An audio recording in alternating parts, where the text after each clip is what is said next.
Assalamualaikum warahmatullahi wabarakatuh. Wassalatu wassalamu ala rasulillah wa ba'd.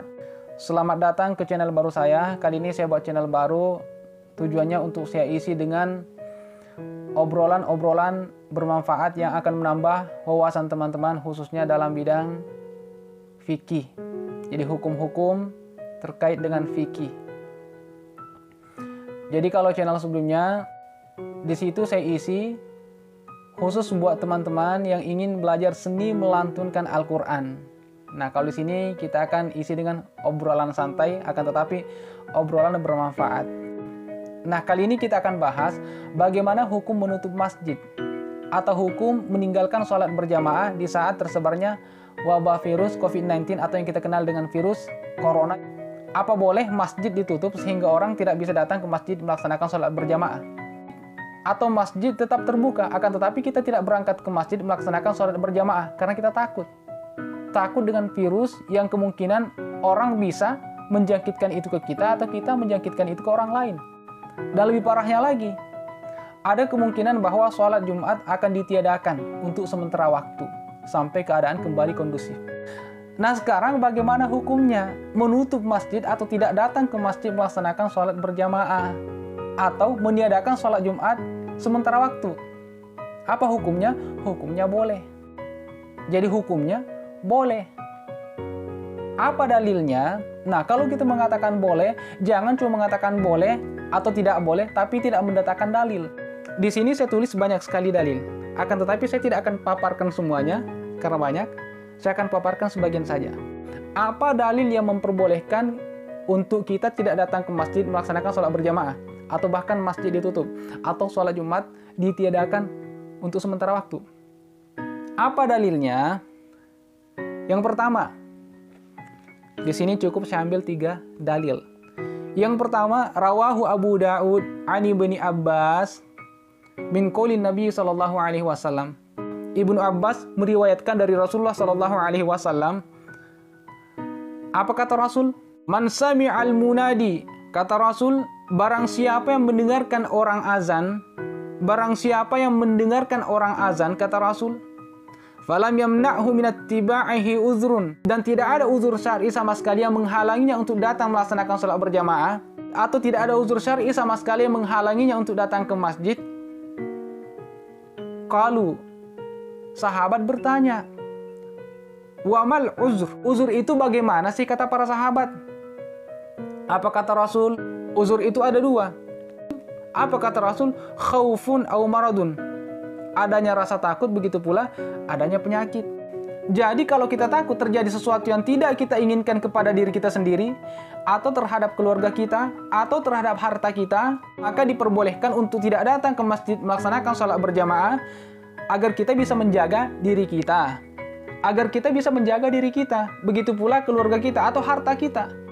Atau ada penyakit, atau wabah penyakit, yang kalau seandainya kita keluar bisa jadi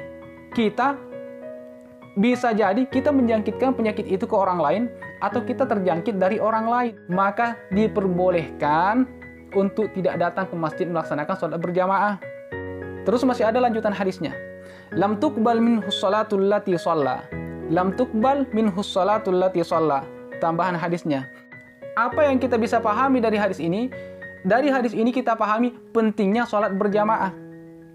Saking pentingnya sholat berjamaah, barang siapa yang mendengarkan orang melantunkan azan, kemudian tidak datang melaksanakan sholat berjamaah, lam tuqbal minhu sholatul lati shalla. Maka tidak diterima sholat yang dia kerjakan. Sendiri. Saking pentingnya sholat berjamaah. Kecuali ketika ada uzur syar'i. Uzurnya apa? Khaufun au maradun. Ada rasa takut atau ada penyakit. Jadi ketika kita takut ada sesuatu yang tidak kita inginkan terjadi pada diri kita sendiri, atau pada keluarga kita, atau pada harta kita, maka diperbolehkan untuk tidak datang melaksanakan sholat berjamaah di masjid. Yang kedua, ketika ada penyakit yang tersebar sama seperti sekarang ini, maka diperbolehkan untuk melaksanakan sholat sendiri di rumah dan tidak berangkat ke masjid melaksanakan sholat berjamaah. Boleh. Hadis pertama. Yang kedua, jadi Bukhari wa Muslim meriwayatkan hadis ini dari Abdurrahman bin Auf. annahu, bahwasanya Abdurrahman bin Auf ini sami'an Nabiyya sallallahu alaihi wasallam. Abdurrahman bin Auf mendengarkan Nabi sallallahu alaihi wasallam. Apa yang Abdurrahman bin Auf dengar dari Rasul? Jadi kata Rasul, "Idza sami'tum bihi bi ardin." Apabila kita mendengarkan berita bahwa di suatu tempat atau di suatu daerah ada sesuatu yang menakutkan atau ada penyakit, apa kata Rasul? "Fala taqdamu alaihi." Maka kamu jangan datang ke tempat itu, kata Rasul. Kita tahu bahwa ada penyakit yang tersebar di Cina, maka kita jangan datang ke Cina. Kita tahu sekarang penyakit corona sedang tersebar di Italia, maka kita jangan datang ke Italia. Fala taqdamu alaihi, kata Rasul. Wa idza waqa bi ardin wa antum biha. Nah, kalau seandainya itu terjadi di tempat di mana kamu tinggal, sama seperti sekarang saya tinggal Mesir. Saya tinggal di Mesir dan penyakit itu sekarang tersebar di sini. Teman-teman yang lain tinggal di Indonesia dan sekarang penyakit itu sekarang tersebar di Indonesia. Apa kata Rasul? Fala takhruju. Maka kamu jangan keluar.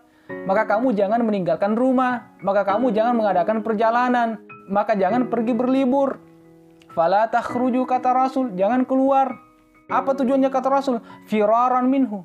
Agar penyakit yang tersebar di luar, penyakit yang menjangkiti orang lain tidak menjangkiti kita. Begitu pula seandainya kalau kita punya penyakit, na'udzubillah min dzalik, kita tidak menjangkitkan penyakit itu ke orang lain. Maka Rasul mengatakan firara minhu. Hadis ketiga, akhraj al-Bukhari an Jabir bin Abdullah radhiyallahu anhu anna Nabiy sallallahu alaihi wasallam qala. Akhraj al-Bukhari an Jabir bin Abdullah radhiyallahu anhu anna Nabiy sallallahu alaihi wasallam qala. Hadis riwayat Bukhari, jadi hadis riwayat Bukhari dari Jabir radhiyallahu anhu, beliau meriwayatkan dari Rasulullah sallallahu alaihi wasallam, qala Rasulullah, man akala thuman, barang siapa yang makan bawang putih, kata Rasul, au basalan, atau bawang merah, falyatazilna, hendaklah ia jauh dari kami, kata Rasul. Au qala falyatazil masjidana. Dalam riwayat lain Rasul mengatakan falyatazil masjidana, hendaklah ia menjauhi masjid kami, kata Rasul. Wal yaq'ud fi baitihi, dan dia tinggal di rumahnya. Tidak datang ke masjid. Apa yang bisa kita petik dari hadis ini bahwasanya tidak boleh kita memberikan dharar kepada orang lain, meskipun itu hanya bau-bau yang tidak sedap, bau-bau yang tidak enak, yang bisa mengganggu orang khusyuk dalam melaksanakan sholat. Jadi Rasul memperbolehkan orang tidak datang ke masjid melaksanakan sholat berjamaah, seandainya kalau ia datang ke masjid melaksanakan sholat berjamaah bersama orang-orang, maka ia akan mengganggu ketenangan orang, kekhusyukan orang dalam melaksanakan sholat di masjid. Maka boleh ia tidak datang ke masjid. Kata Rasul, falyaq'ud fi baitihi, sholatnya di rumahnya saya sendiri. Jadi dari beberapa hadis ini bisa kita pahami bahwa meninggalkan sholat berjamaah, jangankan sholat berjamaah, sholat Jumat diperbolehkan ketika ada uzur syar'i. Nah, di dalam hadis ini disebutkan apa uzurnya. Yang pertama, khaufun, adanya rasa takut. Takut terjadi sesuatu yang tidak kita inginkan kepada diri kita sendiri, atau terhadap keluarga kita, atau terhadap harta kita, atau maradun, atau ada penyakit. Kita takut penyakit itu terjangkit. Kita takut penyakit itu menjangkiti kita, atau kita menjangkitkan penyakit kepada orang lain. Maka dalam hal ini boleh kita meninggalkan sholat berjamaah di masjid. Semoga bermanfaat. Wallahu a'lamu bishawab. Assalamualaikum warahmatullahi wabarakatuh.